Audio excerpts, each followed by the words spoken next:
So if I were to do all over again, I think I wasted all the time right there. I would start by, okay, let's focus on what I'm best at, the industries that I know. It takes a little bit to create the confidence to not be contingency, but fake it until you make it. I would just go straight and just focus on one good eye. Welcome back to Talent Hunters, powered by MRINetwork, where each week we talk with the world's top talent strategists and executive recruiters. If you want to build talented teams that drive your company to big goals and big growth, then this podcast is for you. And now, let's join the conversation with today's episode of Talent Hunters. Let's kick this off with a pretty direct question. Carlos, you've been in this business now, I think, roughly 6 years. And by the way, Carlos Perez out of Texas, CP and KRELL Group. Interesting name. Consumer packaged goods. Tell us a little bit about consumer packaged goods. What do you specialize in? Yeah, so we do that because of my background. I was actually in corporate for over 25 years doing working with companies in the beauty, wellness, and fashion. The first two, consumer packaged goods, skincare, cosmetics, treatments, stuff like that. So I loved it. I loved when I was in corporate doing those kind of jobs. And so when I decided to join MRI, I stuck to it with what I knew very well. So that's why your skin looks so good on camera. I wish. I love it. So you got into MRI out of the corporate world. What made you want to do recruiting? Never in my life I thought I was going to be a recruiter. I don't think anyone does. I don't think you think, I'm going to graduate from college and go and recruit. But I had worked with recruiters in the past. I didn't have a lot of great experiences. But really, in my last corporate jobs, I did a lot of management roles. I helped companies to open markets internationally. I did a lot of global expansions. And as I worked with these companies, I went through the whole process, right? From the homework to opening the offices and hiring the staff. I always enjoyed that part. I did, like I say, corporate for many years. Then into consulting, I got into the opening, international offices. And then I got to the point where I wanted to do something more specific. I wanted to do something for my own. And my wife was great at pushing me to do that. And then I started looking into franchises because I had also worked at some point for a franchise, Liberty Tax Services, and I helped them to open like 80 offices. I was like, you know what? I like that. I like that model because they teach you how to do the business and they know the in and outs. So I work with a broker and she brought to me a bunch of different franchise systems, restaurants, this and that, and I could not see myself doing any of that. And then MRI came along and she said, "Have you heard about this guy?" So I was like, "Never." And what do they do? And so I was intrigued. And then at the time, MRI had some offices in Philadelphia. I went there, met with Dan, and I thought, okay, I think I could do this, and I think it could relate to the owner's profile because a lot of them had been executives in corporate, had decided to go on their own, and they were being very successful. So I was like, I think I can do this. So that's why I joined MRI. I didn't know anything about recruiting. Like I say, I never planned on being a recruiter, but I say, okay, if I'm going to do this, then I need to learn from the best. And from my homework and from the research that I did, MRI was one of the best ones. So that's how I went that path. Well, I have to agree with you. I've been here 38 years. And so I can't see doing it anywhere else. They just train you right. You joined at a really interesting time. You got a chance to get your office up and running. And then we hit the pandemic. Mm-hmm. How did your business change from when you joined through the pandemic and today? How did you deal with the pandemic first? Yeah, I think like all of us, right? We're trying to figure it out as we were going along. There was a pause for a little bit. I think two things changed. One, the way that I was going to structure my business long term, and then also kind of the clients that I work with. One of the things to our benefit was that being in the beauty and wellness industries, those industries guys kind of never stop. There was not a lot of production, but there was a lot of production of hand sanitizers. And there was a lot of people wanted to look good in cameras, right? So there was a pause a little bit, but then as people started to navigate with COVID and learning how to go back to work on a different way that they used to, then roles became active. So I think our industry, like all of them, was hit, but not as bad. I think we although there was a little pause, we continued to recruit. And as far as the structure of my business, before COVID, I was getting ready to, open a big office and have all these employees and all that. And that changed. At the time, I had a couple of employees that were local, and then I had a couple of that were remote. And then I just started getting more people that were remote. Actually, a couple of them in Colombia. And that's the trend we went. So we never opened the big office. We were all remote, and it worked out. So somehow. What's amazing is I've heard that story so many times where people were going to open up big offices before the pandemic. What the pandemic taught them a lot was, the big office idea is great for some, but it's a long time to make the kind of profit margins. Mm-hmm. When you open a big office, it takes a lot longer to make the profit margins you can with what the model is you have now and the model we have now. So, which coming from corporate, that was kind of the trend that we were following as we open international countries, and instead of opening, the big headquarters in other countries, we just had, a call center here in the U.S. and we had a small office local. So the world has changed. A lot of us, buy, online, and doesn't matter where you're at. Same with recruiting, right? It's just all about the conversations that we have. Doesn't matter where you're at. That's exactly right. In fact, we probably don't meet very many people in our business with all the money that they pay us. It's magic. As you look back over the last 6 years, tell us a little bit about a candidate that you placed that really made a difference in your industry. That's a tough one because I work with some amazing candidates who continue to impress me nowadays as I see them growing in their careers. And I've worked with guys who now are presidents of companies or have developed super large teams internationally. So I feel very fortunate, to be honest. I'm blessed to work with some amazing candidates out there. And I feel fortunate because of the trust. And I tell you, Vincent, when I started my business, I would do searches for these companies. I would look at some of the profiles like, I don't know if this guy would ever talk to me. This is a top-notch guy right there. But surprising enough, they would, right? And I realized that a lot of the candidates that I talked to were just like you and I, individuals who had goals, families, challenges, struggles at work, and that maybe we're looking for something else that was a little bit different. So a lot of people like that. But one of the candidates to your question that struck me probably a lot, I wouldn't say the most, but a lot, was a guy who I was given as a reference check. So we were hiring a vice president of sales for a company here in Texas.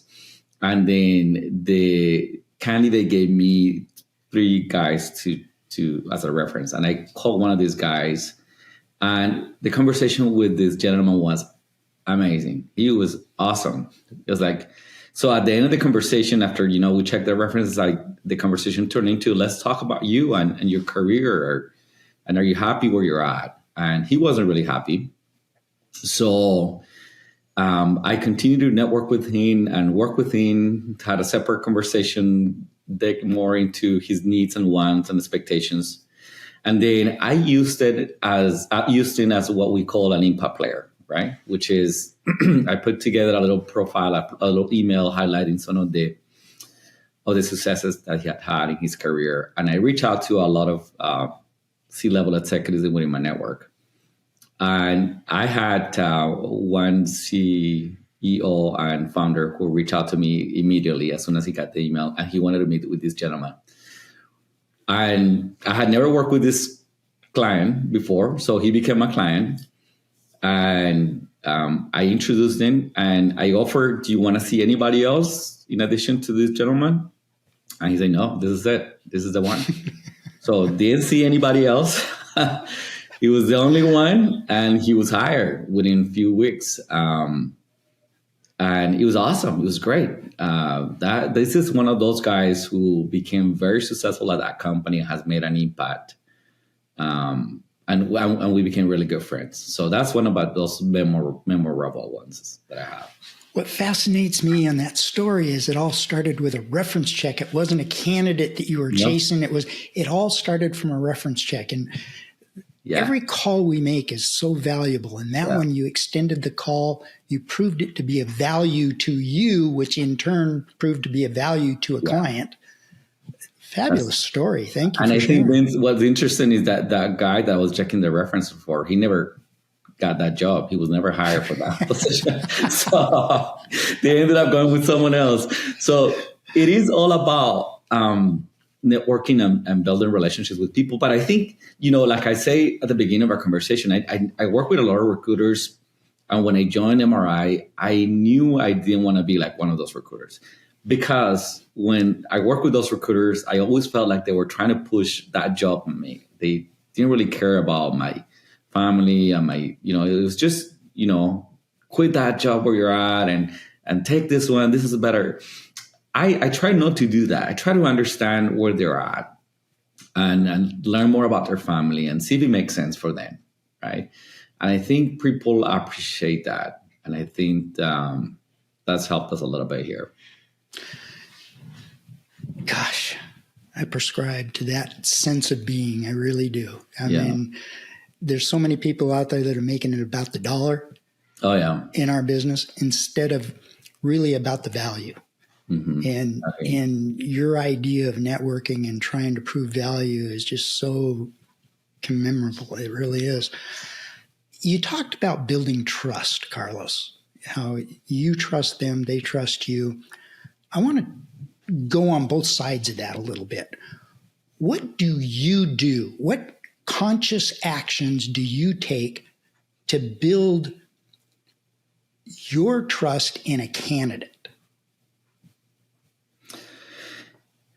Yeah, that's a good point. That's a good point. And again, I always try to put myself in their situation. And again, I try to think of, okay, if I were Ben and this recruiter would be reaching out to me, what would I want to really know about the position? So to build trust, my conversations with them are very candid.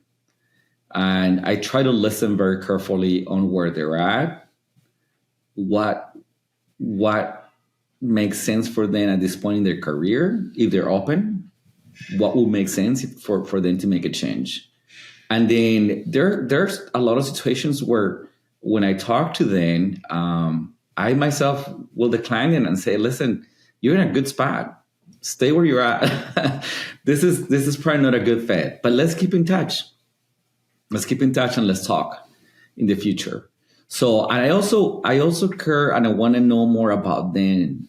Tell me a little bit about yourself and, do you have kids? Do they, where sometimes people tell you a lot of stuff about where they vacation, this and that. And so as much as they want to share and open, I'm not going to push, but I want to learn and see how I can help them to have a better lifestyle, because at the end of the day, our jobs provide to us a lifestyle.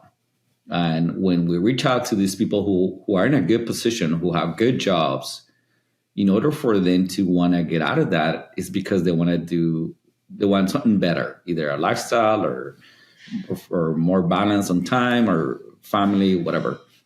So I try to make it about that. And I'm very upfront. When I pitch the job, when I tell them about the job, I always end up my spiel on the job on, would that make sense for you? Is this something that you'd be interested in exploring? And we'll pick it up from there if they are. Gosh, I'm just grinning ear to ear because I hearken back to everything you're telling me is what I was told by MRI when I went through training and started with this company, and you're just bringing it to reality 38 years later. Yeah. Now, the flip side of that is, what do you look for, or what kind of questions are you asking candidates to build trust in them? That's a good question. To build trust in them. Because you want to work with somebody you trust. So how do you recognize? What do you do? What's your process? I'm asking you a ton of questions, but what's your process to establish the understanding that, boy, consciously I trust this person? A lot of it has to do with going through their background and learning about then what they also done in their careers. Because, I mean, at the end of the day, this is also a conversation where we want to learn their skill sets and how valuable they can be or not to our potential client. We have very in-depth conversations about their backgrounds and their skill sets. And I try to listen carefully, and I try to make sure that what they're telling me was going to resonate with my client. But to do that, you need to understand your industry, right? Like, in my case, the beauty one is and all that. I need to be up to speed on the trends. I need to be up to speed on the different strategies on paid media, on digital, on you name it, right? So that when these candidates are talking to me, I know what they're telling me, and then I can trust what they're saying, and I can understand if those strategies that they have created and implemented make sense or not. So I think you need, in order to trust, especially your client, your candidates, you need to know your industry very well. If that makes sense. Yeah, it does. And thank you for allowing us to take a deep dive into trust, because I think that's the foundation for building relationships, especially when you can't meet people face to face. And so you've educated, I think, our audience really well and given them ideas to be able to probe into in that. In your world, what's your process like for identifying and vetting potential candidates for your clients? You touched on it a little bit, but what specifically do you consciously go after? Yeah, so I think everything starts on the conversations that we have with our clients. We have a needs analysis profile where we have the HR, the owner of the role, the person who's going to supervise this position, which in a lot of times are the C-level executives. I have my project coordinator who's going to help me to do the search, myself, everybody from my team that is going to be somehow involved. And then we want to make sure that we're all aligned so that we're respectful of the client's time and the candidate's time, and we only introduce to them people who are aligned with their expectations. Some of the things that we ask for is we ask them for specific companies. Are there any specific companies you want us to recruit from? In my industry, you have a lot of the big companies like the L'Oreals and the Steel Ladders and the Revlons, right? And there's some companies that will tell you, I don't want anyone from the Steel Ladder. I would love to see someone from X or Y. So we want to hear that, and when they say that, I also want to hear why. What is it about those companies? What is it that they're doing that you would like to have within your company? So we talked about companies, we talked about geographically. We want to make sure that we're aligned on, is it going to be remote or is it going to be hybrid, or is it how many times are they going to be at the office and so on. We talked about education. We talk about years of experience. We talk about, background, languages. Do they need to speak any? Are they going to work with other countries? All that. As much information as we can get, the better that we can get at our searches. And that's how we go about to go and start finding talent. At this point, after these years, we've been able to build a pretty solid network of beauty, wellness, and fashion experts. So that's where we start, right? We got to have someone. And sometimes I'm talking to clients and I'm thinking, oh, I know the perfect person for this role. This is so-and-so, right? Just because you talk with them, often and you get to know your people. But I think it's about that. It's really understanding what they're looking for. And I always leave myself some room, and I always tell the hiring authorities, hey, that's great, we'll do that. But if that's okay with you, I'm going to bring someone that might be a little bit different than that. And I leave that door open because I've seen that sometimes I find people that know exactly what they're looking for, but from what I hear and from my experience in corporate, it might help them to have someone like that. So I just throw that person in there, and I have had good experiences with that. Not too far, but a little something that they might not be thinking of. Gosh, what a fascinating story. I mean, it really is. I'm fascinated by your background, living all over the world, working all over the world. The business that you have, you're taking all over the world. How has your cultural background benefited your business in recruiting? It's been huge. We do speak several languages in our firm, and understanding the cultural nuances have really made a difference. Because I recruit for executives in Latin America. I'm from Colombia originally, but I recruited in Peru, Ecuador, Bolivia, Argentina, Brazil, here in the US, in Europe.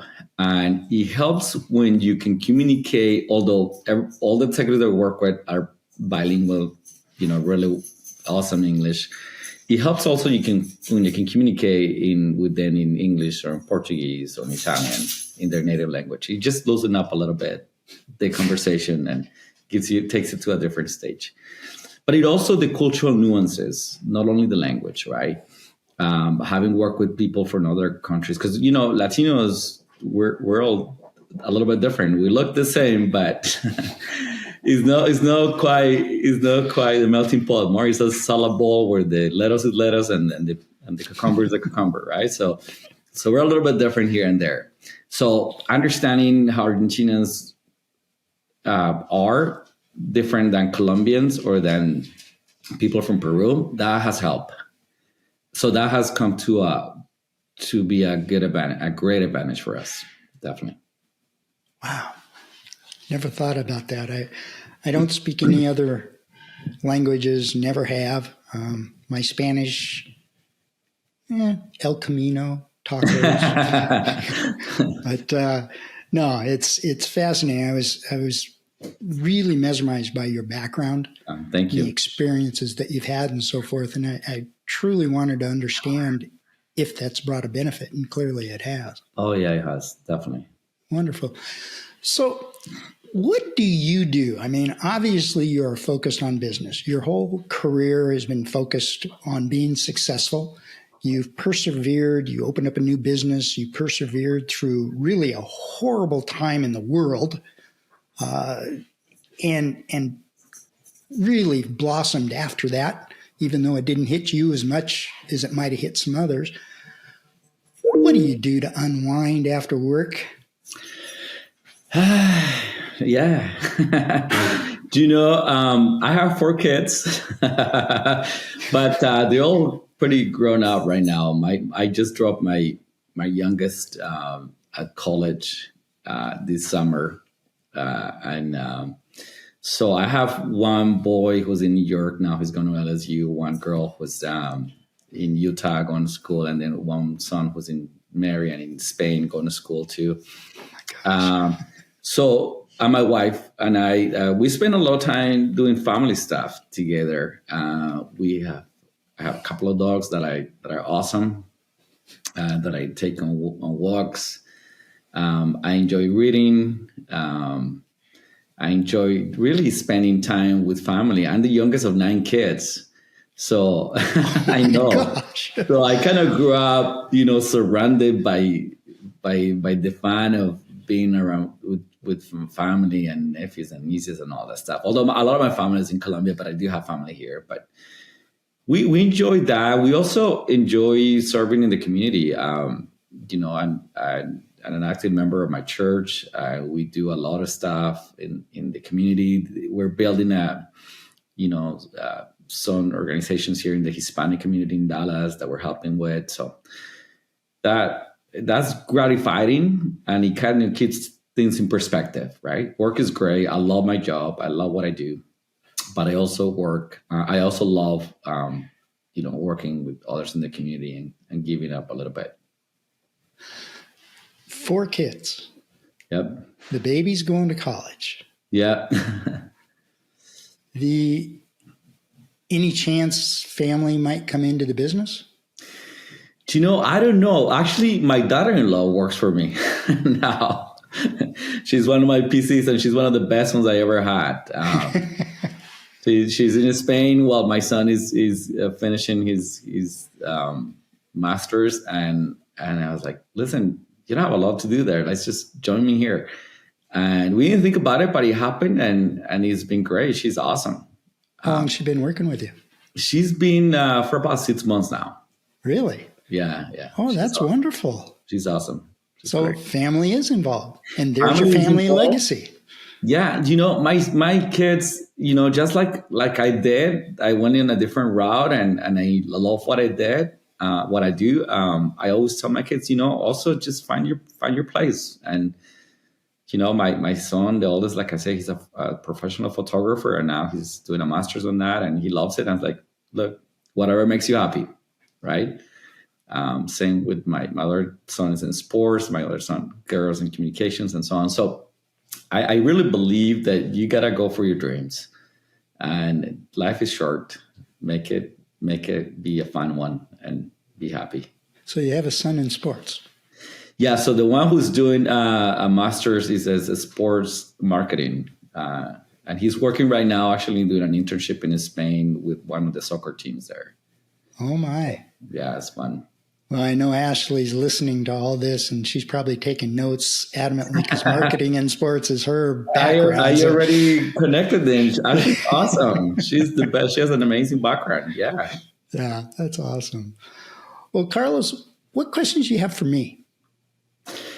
Hey, thanks for asking that. So tell me, is there, now that you see your business so many years later, if you were to start now, what would you do differently, Vince, that when you started back in the day? This comes from my heart. Yep. I started as an AE working for somebody else. I bought the business from him about 17 years, I take that back, 14 years after I went to work for him. I wouldn't do anything differently. I was blessed to go to work for a gentleman that was trained by MRI, and he was disciplined to that training. And I was somewhat of a little bit ADD. If I was engaged in something, I'd pay attention. But he kept me disciplined to the MRI training. And as I bought the franchise from him, I did the same thing with my people. So that was a great question to ask. I really would not change anything. I feel blessed that I got part of MRI. But let me turn that around. 6 years into the business, what would you coach a younger Carlos to do differently?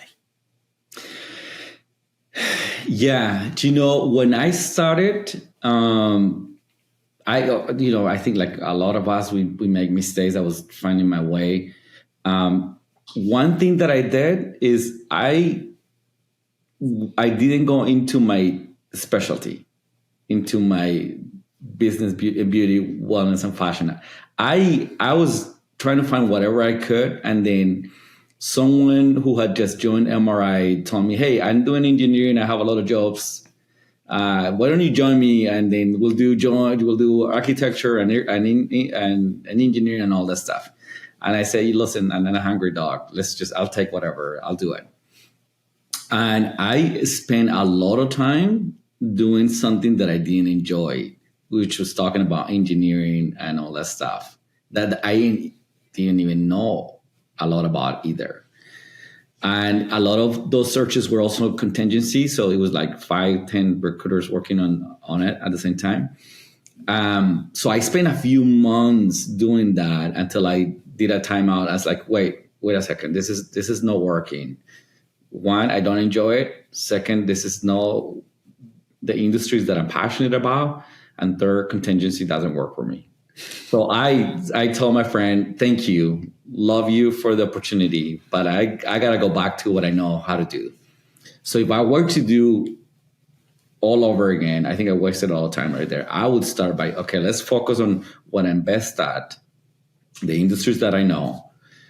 And, it takes a little bit to create the confidence to not be contingency, but fake it until you make it. I would just go straight, no contingency, and just focus on one I'm good at. That's what I would do differently. That would be my recommendation.